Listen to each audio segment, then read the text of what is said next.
Hello and welcome back to another episode of Marvel Mad and another retrospective Marvel review on Iron Man 2. And as we did for the first, as with the other retro reviews I've had on the channel, this one come out in 2010.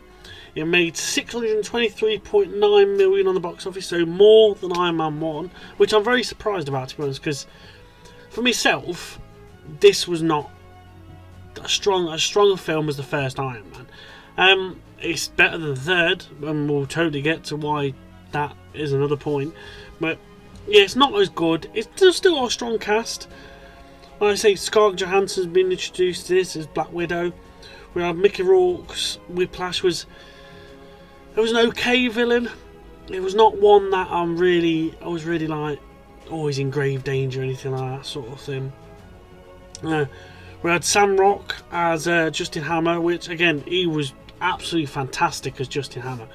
The comical timing and like just not banter, but like just how he presented himself as Hammer, brilliant that line. I do hope I'm not too sure if there's mention of him. I think there's coming mention of him in Wonder Man at the end of this year, I think. So if he is coming back, brilliant, because I really did like Justin Hammer. I thought he was brilliant that night, and it's a shame that we've not seen more of him since 2010, so 15 odd years ago now. So we obviously got Don Cheadle as the new Rhodes, which again, he portrayed Rhodey really well, and now him being this Rhodes of this cinematic universe, really good. I liked how they introduced him, like, just like, look, I'm here, just deal with it, in that court scene, which is really, really good in that lot. And I said, there's not many, when you think about this film, there's not many big scenes that like stick with you and remind you. The soundtrack, as good as the first one, soundtrack is absolutely fantastic. I think that's one good thing about all the Iron Man films, the soundtrack just hits out of the park sort of thing. Really, it catches like not rock, because it is rock music, but the music hits the feels and it just really amplifies everything. And I really did like it, sort of thing.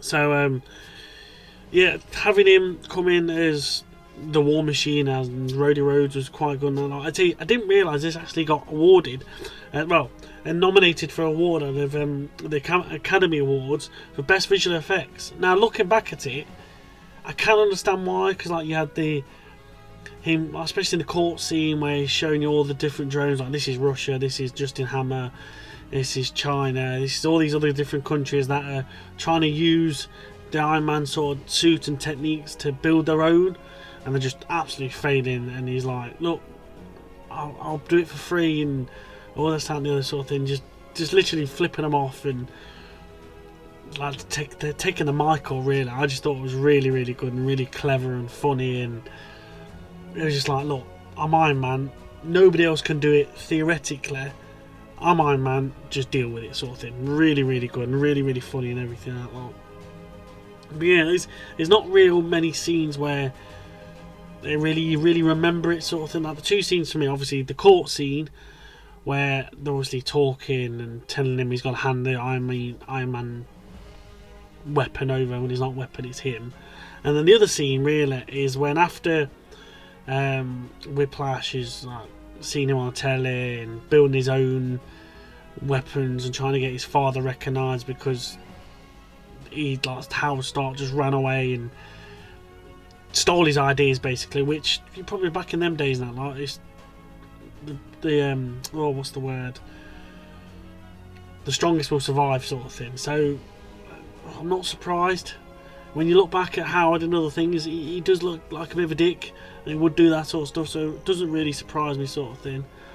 And yeah, he goes off, builds the Whiplash things. And then the other scene, obviously, that's probably everybody remembers that lot, is the Monaco Grand Prix scene, where Tony's like, well, what's the point of owning a car if you're not going to drive it, so I'll drive it myself. And he's whizzing round, and Pepper's the owner of Stark Industries, and she's like, what the hell, why is he doing this, sort of thing.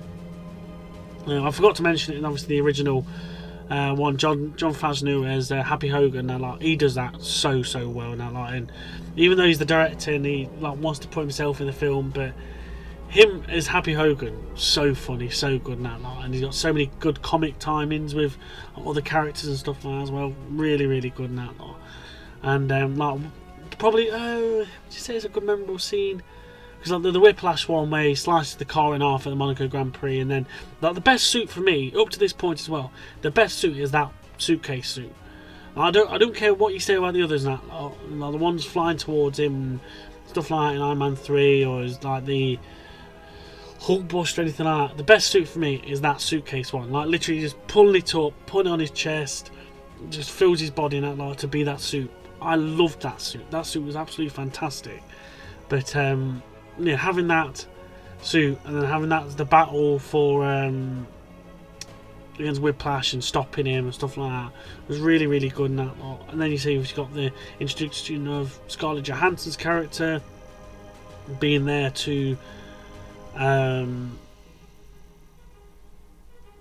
protect Pepper Potts, because she's the new head of the company now, but she's actually keeping an eye on Iron Man for Fury, which is really good. And her introduction to the Black Widow was really, really cool and everything, and literally just beats Hogan down, which was quite funny in that one. But yeah, it's not really a film that like really gripped me in that lot. It was an okay film.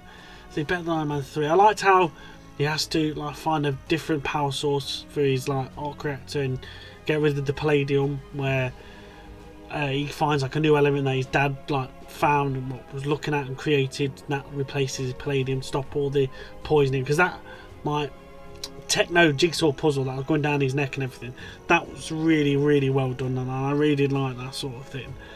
And this sort of gives you as well the first indication of like the Stark drones sort of thing from like the Iron Legion and stuff from later down in the films, where they've got obviously Justin Hammer's like commissioned it all, and it was like going to be the new future thing, and War Machine, he's like fitted War Machine out and kitted it all these weapons, and he's like, yeah, this is going to be the top dog, and it's literally just crap because he can't do a bleeding thing properly. That was quite nice. And then obviously they play into the part of the big fight scene at the end, which again, it was an alright fight scene. I liked how intimate the Obadiah Ironmonger 1 versus Iron Man 1 was in the first film. I thought that was a better fight scene, climactic ending sort of thing compared to this one, where it was good to have when Rhodey got back control of the War Machine suit. It was good to have him and Iron Man working together to take Whiplash down. But again, it was nothing special. It was okay sort of thing. And how Rhodey got the suit as well, about and like Iron Man's drunk and he's basically thinking he's going to die, and he's just having a massive house party and not leaving the suit, and then he comes into a massive fight with Rhodey wearing like the exoskeleton like silver one, and they have like a bit of a duke out sort of thing, and he just sods off. I was like, what the hell, you let your brother go and pinch a suit sort of thing, which was quite funny. But again, that's not really a memorable scene. It was good and progressed the story well, but it wasn't really, well, okay, that was interesting sort of thing. But it was good how to get the first War Machine suit out there and off them out sort of thing. But yeah, it was alright. It was a good film. I like at the end when obviously Fury's talking to Iron Man. He's like, look, your brother just go and pinch the suit. We can't have anything like that. We're just going to have you as a consultant for this sort of period now. And he's sort of a bit like, oh, you can't afford me anyway, sort of thing. Yeah, okay, whatever, sort of thing. That was quite funny. And then obviously this end credit scene that is like, boss, we found it. And it's Thor's hammer. And I was like, they were the first sort of venture into mystical worlds and stuff like that sort of thing. Even though that comes back down to earth. But again, we'll talk all about that in the Thor review coming up. But yeah, it was okay. I was going to start doing some ranking, like number rankings for these, but the retro review ones, you know what they're like anyway. Like, for the other films, like we've done in Captain America: Brave New World, we'll have rankings for the newer films and newer series and stuff like that sort of thing. But yeah, again, really enjoyed coming back watching these films and everything. Definitely go and check out the films if you want to relive the past. Like I say, 2008 when that first one came out, so been a long old time. coming up to 20 years soon, and yeah, oh boy.